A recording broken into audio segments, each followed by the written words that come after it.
જય શલભાધીશ કી જય. તો આપણે શ્રવણ કરતા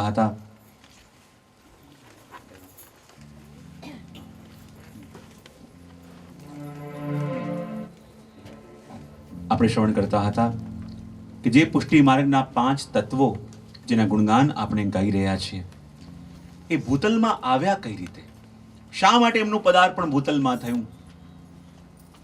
નિત્ય લીલાની અંદર એકવાર ઠાકોરજી શ્રી સ્વામીજી સાથે રાસ ખેલી રહ્યા છે.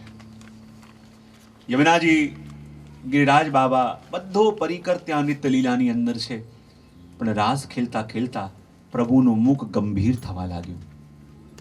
સ્વામીજી વિચાર કર્યો કે જ્યારે હું પ્રભુની પાસે હોઉં તો પ્રભુને અતિ આનંદ હોય, પ્રભુને અતિ આનંદનો અનુભવ થાય. આજે હું પ્રભુની પાસે છું, આ નિત્ય લીલામાં ગોલોકધામ પ્રભુની પાસે છે, આ બધો પ્રભુનો પરિકર પ્રભુની પાસે છે, પણ આજે પ્રભુના મુખમાં ઉદાસી કેમ? અને જ્યાં સ્વામીજી નિત્ય કરતા કરતા પ્રભુના મુખને જુએ છે ત્યાં તો પ્રભુનું મુખ ઓર ગંભીર થવા લાગ્યું અને નિત્ય કરતા કરતા પ્રભુની આંખમાંથી અશ્રુ બિંદુઓ પડવા લાગ્યા. સ્વામીજી સહન ન થયું કે પ્રભુ આપની આંખોમાં અશ્રુ, પણ સ્વામીજી પૂછી શકતા નથી. અને ત્યાં તો રાસ કરતા કરતા ઠાકોરજી રોકાઈ ગયા અને નીચે બેસીને જેમ એક બાળક ધ્રુસકે ને ધ્રુસકે રડે એ રીતે પ્રભુ રડવા લાગ્યા. અને જ્યાં બાળકની જેમ ધ્રુસકે ને ધ્રુસકે રડતા પ્રભુને જોયો, સ્વામીજીથી સહન ન થયું. સ્વામીજીની આંખમાંથી પણ ચોધાર આંસુ વહી રહ્યા છે. અને જ્યારે સ્વામીજીને રડતા જોયા, શ્રી યમુનાજી આખો લીલા પરિકર દરેક જેના આંખમાંથી આંસુ આવવા લાગ્યા. સ્વામીજી પૂછે, પ્રભુ આવી દશા આપને ક્યારેય જોઈ નથી, આપ તો આનંદ સ્વરૂપ છો, પણ આજે પ્રભુ રાસ ખેલતા ખેલતા એવો તો કયો અપરાધ અમારાથી થયો કે આપની આંખમાંથી આંસુ આવવા લાગ્યા? હે પ્રભુ, કહો શું થયું? અને જે રીતે એક બાળક ધ્રુસકે ને ધ્રુસકે ફૂટી ફૂટીને રડે, પ્રભુ આજે એવી રીતે આપ રડી રહ્યા છો. શું અમારાથી કોઈ અપરાધ થયો, કોઈ ક્ષતિ થઈ? પ્રભુ કહો શું થયું, શા માટે આપ રડી રહ્યા છો? પણ જ્યાં પ્રભુ બોલવાનો પ્રયત્ન કરે પણ કંઠ અવરુદ્ધ બને છે અને આંખમાંથી ચોધાર આંસુ પ્રભુને આવી રહ્યા છે. સ્વામીજી કહે, પ્રભુ શા માટે રડો છો? પ્રભુ શું થયું? ને ત્યારે પ્રભુ કહે, સ્વામીજી આજે મને કોઈની યાદ આવી રહી છે. સ્વામીજી કહે, પ્રભુ આ આપનો ગોલોક ધામ છે, આખો લીલા પરિકર પ્રભુ આપની પાસે છે, આજે આપને કોની યાદ આવે છે? ત્યારે પ્રભુ કહેવા લાગ્યા, સ્વામીજી જે જીવો છે તો આ લીલાના, પણ મારાથી વિખૂટા પડીને જે ભૂતલ પર ગયા છે, આજે મને એમની બહુ યાદ આવે છે. એ જીવો સંસારમાં જઈને કેટલી પીડાઓ ભોગવી રહ્યા છે, કેટલા દુઃખો અનુભવ કરી રહ્યા છે. એમનો અધિકાર પણ આ નિકુંજ લીલાના સુખનો છે, એનો અધિકાર પણ આ રાસનો છે. અને વિકુટા પડી જ્યારે સંસારમાં ગયા છે, સ્વામીજી આજે મને એમની બહુ યાદ આવે છે અને મનમાં એટલી વ્યાકુલતા થઈ રહી છે કે ક્યારે હું મારા જીવોને મળું, જે મારાથી દૂર થઈને કેટલા દુઃખી થઈ રહ્યા છે.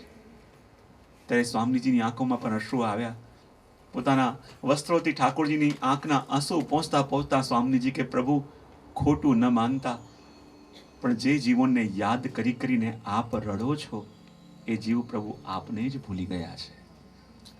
જે જીવને યાદ કરી કરી પ્રભુ આજે આપની આંખમાં અશ્રુ આવે છે, એ જીવોને પ્રભુ સંસારના વસ્તુઓમાં એટલું સુખ મળવા લાગ્યું છે કે એને ન તો આપને માટે કદર છે ને આપના માટે સમય પણ છે.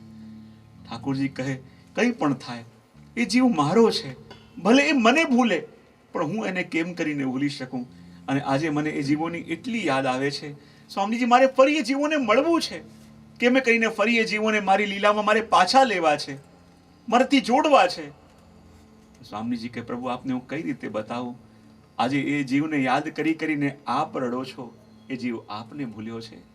એ જીવ પ્રભુ સંસારમાં બીજે પોતાનું મન લગાવીને બેઠો છે, એ જીવ આપનો થઈને પણ આપનો થઈ શક્યો નથી.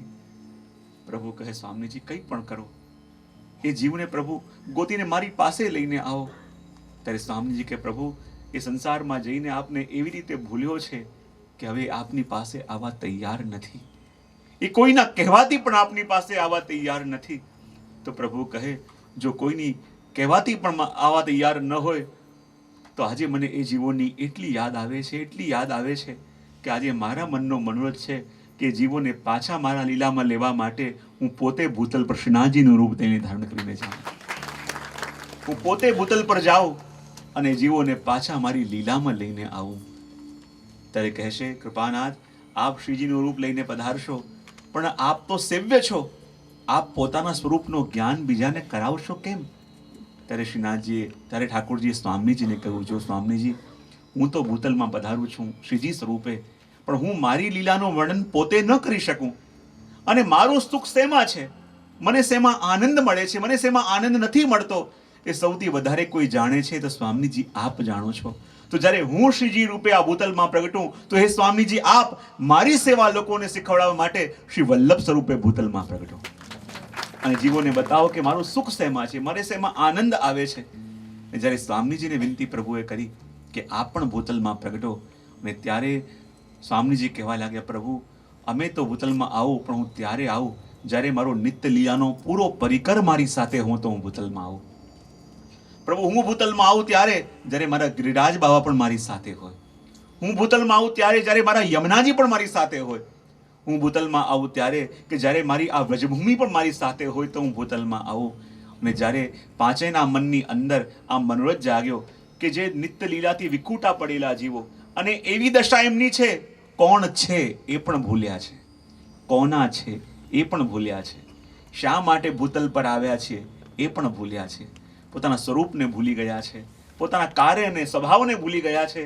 અને જે વ્યક્તિ પોતાની યાદદાશ્ત ભૂલી ગયો હોય અને એને કંઈક પોતાની જૂની યાદ તાજી કરાવી હોય, અને એના માટે પાંચે સ્વરૂપ કહે, અમારે ભેગા મળીને જ જવું પડશે. કોઈક છે સ્વરૂપ પાંચે એક જ, પણ લોકોની વૃત્તિ અલગ અલગ છે. કોઈ જીવનો પુષ્ટિ માર્ગમાં પાછો પ્રવેશ પ્રભુના દર્શન કરીને થશે, કોઈનો વલ્લભની વાણી શ્રવણ કરીને, કોઈની યમુનાજીની કૃપાથી, કોઈનો ગિરિરાજજીની કૃપાથી, અને કોઈનો વ્રજયાત્રા કરીને. આ પાંચે દ્વારા જીવોને પાછું પોતાની સેવામાં લેવા માટે આ પાંચે સ્વરૂપ ભૂતલમાં પધાર્યા. તો આવો એ જ પાંચે સ્વરૂપોનું સ્મરણ કરીએ. આ પુષ્ટિ માર્ગના પાંચ તત્વ નિત્ય ગાય જી. આ પુષ્ટિ માર્ગના પાંચ તત્વ નિત્ય ગાય જી. આ પુષ્ટિ માર્ગના પાંચ તત્વ નિત્ય ગાય જી. આ પુષ્ટિ માર્ગના પાંચ તત્વ નિત્ય ગાય જી. એના જન્મ જન્મના પાપ સર્વે જાય જી. એના જન્મ જન્મના પાપ સર્વે જાય જી. એના જન્મ જન્મના પાપ સર્વે જાય જી. એના જન્મ જન્મના પાપ સર્વે જાય. એના જન્મ જન્મના પાપ સર્વે જાય જી. આ પુષ્ટિ માર્ગના પાંચ તત્વો એવા છે જે ભૂતલ પર આવ્યા છે આપણો વર્ણન કરવા માટે, આપણો સ્વીકાર કરવા માટે. જેમ કોઈ વ્યક્તિ હોય, એની યાદદાશ્ત ભૂલી ગયો હોય, એની મેમરી લોસ થઈ ગઈ હોય, અને ખાલી એટલું યાદ હોય કે આ ટ્રેનના પાટે પાટે મારું ગામ આવે છે, એટલું યાદ હોય તો એને ટ્રેનમાં બેસાડવામાં આવે. ટ્રેન ગઈ ધીમે ધીમે, પહેલું પ્લેટફોર્મ આવ્યું, પહેલું સ્ટેશન આવ્યું, ત્યાં એને નીચે ઉતાર્યો અને કહ્યું કે અહીંયા તને તારું કંઈક લાગે છે? કે ના, અહીંયા મને કંઈક મારું લાગતું નથી. બીજા સ્ટેશને ગયા, ત્યાં ટ્રેન ઊભી રહી, ત્યાં ઉતર્યો, કહ્યું અહીંયા તને એવું કંઈક લાગે છે? બોલે ના, મને કંઈ લાગતું નથી. એમ કરતા કરતા પાંચમા સ્ટેશને ગયા, જેવા નીચે ઉતર્યો, સામેનું વૃક્ષ જોયું, ખબર પડી ગઈ આ તો એ જ વૃક્ષ છે જે નાનપણમાં સ્કૂલથી આવતો અને જ્યાં હું બેસીને રમતો હતો. સામેનું મકાન જોયું, આ તો મારી સ્કૂલ છે, આ મારા મિત્રનું ઘર છે. જ્યાં એક એક વસ્તુ જાણીતી દેખાઈ, એને પોતાની મેમરી પાછી મળી, યાદ આવ્યો કે હું કોનો છું, હું ક્યાંનો છું, હું કઈ રીતે છું. એ જ રીતે આ પાંચ તત્વો શું છે? આપણી દશા પેલા મેમરી લોસ વ્યક્તિની છે કે જે ભૂલી ગયા છે. અને આ 4 દિવસનું સત્સંગ એ આપણી આ યાત્રા છે, આ ટ્રેન છે. અને આ પાંચે તત્વ એ આપણા 5 સ્ટેશન છે. એક એક સ્ટેશનમાં આ ટ્રેન ઊભી રહેશે અને ત્યાંની લીલાનું દર્શન થશે. અને જ્યાં લાગે, જેનીથી આપણને વસ્તુ સ્પર્શી જાય, જે વસ્તુ આપણને ઇફેક્ટ કરી જાય, માનજો આપણું સ્ટેશન આવી ગયું છે. મેમરીને પાછી યાદ કરવાનું તત્વ એટલે આ પુષ્ટિ માર્ગના 5 તત્વ. અને આ 5 તત્વ કેવા છે? આ પુષ્ટિ માર્ગના 5 તત્વ નિત્ય ગાયેજી. એના જન્મ જન્મના પાપ સર્વે જાય છે. જો આખું જીવન આપણે કેટલું પણ ભગવદ નામ લીધું, આખું વર્ષ આપણે કેટલાય કાર્ય કર્યા, પણ આપણા હરિરાય મહાપ્રભુજી કહે છે કે આ પુષ્ટિ માર્ગના આ પાંચે તત્વનું જે ધોળ ગાશે તો એના જાણે અજાણે, એના દેહથી, એના મનથી, એના વાણીથી થયેલા સમગ્ર અપરાધોનું એ જ ક્ષણે સમન થઈ જશે. એ જ ઘડીએ એના બધા અપરાધો શાંત થઈ જશે. માનો આ 4 દિવસનો સત્સંગ નહીં, આપણી શુદ્ધિ પ્રક્રિયા છે, આપણું પ્યોરિફિકેશનનું એક પ્રોસિજર આ 4 દિવસમાં થવાનું છે. જેમ જેમ આ ચારે તત્વનું ગીત ગાઈશું, અને જુઓ આમાં ક્યાંય કીધું છે આ પુષ્ટિ માર્ગના 5 તત્વ નિત્ય સાંભળે છે, કીધું છે. પુષ્ટિ માર્ગના 5 તત્વો નિત્ય વાંચીએ છીએ, શું કીધું છે? તો જે ગાશે એનું કામ થશે. માટે આ પુષ્ટિ માર્ગના 5 તત્વ નિત્ય ગાય જી. આ પુષ્ટિ માર્ગના 5 તત્વ નિત્ય ગાયે જી. આ પુષ્ટિ માર્ગના 5 તત્વ નિત્ય ગાય જી. આ પુષ્ટિ માર્ગના 5 તત્વ નિત્ય ગાયે જી. કોઈના જન્મ જન્મના પાપ સર્વે જાય જી. સભી ગાઈએ. જન્મ જન્મના પાપ સર્વે જાયે જી. કોઈના જન્મ જન્મના પાપ સર્વે જાય જી. એના જન્મ જન્મના પાપ સર્વે જાયે જી. આ પુષ્ટિ માર્ગના 5 તત્વ નિત્ય ગાય જી. આ પુષ્ટિ માર્ગના 5 તત્વ નિત્ય ગાયે પહેલું તત્વ. જી. પુષ્ટિ માર્ગના 5 તત્વ કયા? એમાં પહેલું તત્વ કયું? આ શ્રીજી શ્રી નવનીત પ્રિયા સુખકારી જી. આ શ્રીજી શ્રી નવનીત પ્રિયા સુખકારી જી. આ શ્રીજી શ્રી નવનીત પ્રિયા સુખકારી જી. આ શ્રીજી શ્રી નવનીત પ્રિયા સુખકારી જી. સમરો શ્રી મથુરાનાથ कुंज बिहारी जी. सभी गाइए एक साथ. श्री मथुरानाथ कुंज बिहारी जी. समरो श्री मथुरानाथ कुंज बिहारी जी. समरो श्री मथुरानाथ कुंज बिहारी जी. श्री विठलेश्वराय श्री द्वारकेशराय गिरिधारी जी. श्री विठलेश्वराय श्री द्वारकेशराय गिरधारी जी. श्री गोकुल चंद्रमा जी श्री मदन मोहन परवारी जी. श्री गोकुल चंद्रमा जी श्री मदन मोहन परवारी जी. श्री गोकुल चंद्रमा जी श्री मदन मोहन परवारी जी.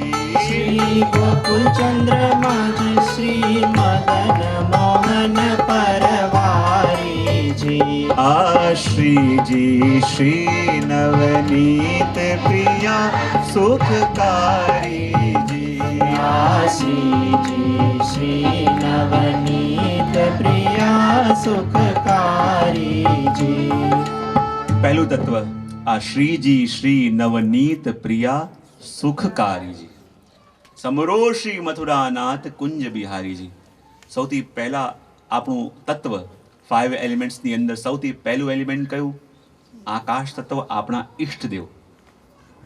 કારણ કે આપણે કહેવાય ને એક વૃક્ષ છે તો વૃક્ષની અંદર કુલ કેટલા ભાગ હોય?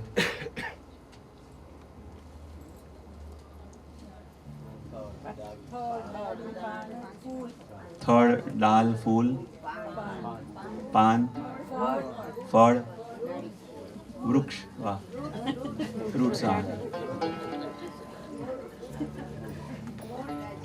મોર. ટોટલ કેટલા ભાગ હોય વૃક્ષની અંદર? જુઓ, રૂટ બરાબર, મૂળ, થડ, બ્રાન્ચેસ, પછી પાન અને ફળ યા ફૂલ. ટોટલ કેટલા થયા? 5. તો જેમ પાંચે તત્વ, 5 ભાગ આ વૃક્ષની અંદર છે, પણ એમાં સૌથી ઇમ્પોર્ટન્ટ ભાગ કયું છે? મૂળ. નથી પેલું આવતું તેમ આ પાંચે તત્વો આ વૃક્ષના 5 ભાગ છે, પણ એમાં રૂટ કોણ? રૂટ કોણ છે? પહેલું તત્વ એટલે આપણા ઠાકોર છે. અને રૂટ શા માટે? ઘણી વાર પ્રવચનમાં એક્ઝામ્પલ આપતો હોઉં છું કે પેલો માળી હતો અને એક આખો બગીચો બહુ સુંદર બનાવ્યો હતો એણે, અને બહારગામ જવાનું થયું. એ વિચાર કરે, મારા એક છોડવાને મેં મારા બાળકની જેમ સેવ્યા છે, બાળકની જેમ સિંચ્યા છે, અને હું બહારગામ જવાનો છું, તો જો કરમાઈ ના જાય, પોતાના દીકરાને બોલાવ્યો અને કહું, જો બેટા એક કામ કરજે, હું બહારગામ જઈ રહ્યો છું અને એક છોડને મેં મારા બાળકની જેમ સાચવ્યો છે, એક કામ કરજે, એને રોજ તું પાણી આપી શકે? બોલે, એમાં શું થઈ ગયું પિતાજી, હું રોજ આપીશ. 10-15 દિવસ પછી જ્યારે એના પિતા પાછા આવ્યા, આખો બગીચો સુકાયેલો હતો. એના પિતાને બહુ દુઃખ થયું કે બેટા તું આટલું કામ ન કરી શક્યો? જે છોડોને મેં મારા બાળકની જેમ સાચવીને પાણી પોસીને સેવ્યા હતા, મારા એક પ્રાણ રૂપે હતા, અને તું એમને પાણી ના આપી શક્યો? તારે દીકરો ક્યારે? પિતાજી આપ તો ખાલી મૂળમાં પાણી આપતા હતા, હું તો એક ડાલીમાં, એક પાંદડામાં, એક ફૂલમાં, એક ફળમાં પાણી આપતો હતો. તું કહે એક ડાલીમાં પાણી આપ્યું, એક ફૂલમાં અને પાંદડામાં પાણી આપ્યું, પણ બેટા મૂળમાં પાણી નાખ્યું?